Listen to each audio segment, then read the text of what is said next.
at thegarv.com here at Lou Neglia's Ring of Combat number 30 with the man himself, the con man, Mike Constantino, AMA Fight Club, trainer of the Miller brothers, Charlie Brenneman, and now Ricardo Romero is also in the UFC.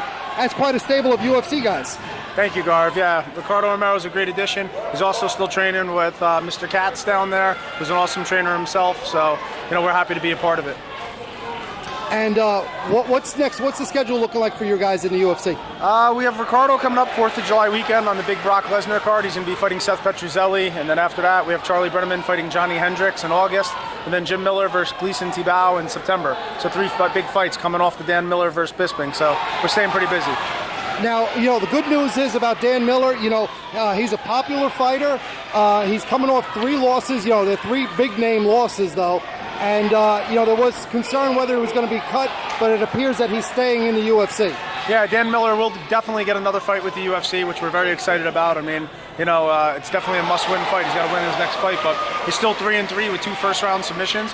And, he lost to some of the best fighters in the world, and there's no doubt in my mind, and as well as the UFC's, obviously, that Dan Miller is still one of the best middleweight fighters in the world today. Well, you know what? He lasted the 3 rounds with Maia, had the broken thumb. Bisping was doing what Bisping does the best. People were wondering why Danny didn't try to take down Bisping. What's your thoughts on that? Well, in the beginning, he wanted to stand with him and trade for a little bit. I mean, it was a little hard to find his range. Bisping was doing a great job of moving in and out. And it's not as easy as it looks, for those of you that are, home watching it. But he just didn't get his rhythm going. You hear a lot of fighters say that sometimes, and rhythm does play a big part in it. So. Well, you know what? Danny's a very popular fighter, never been stopped.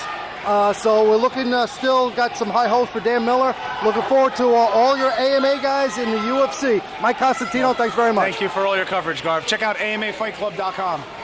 All right, always with the final plug. Always. Well, might as well click on our Facebook fan page. We give away tickets and merchandise. Thank you, Garv. All right.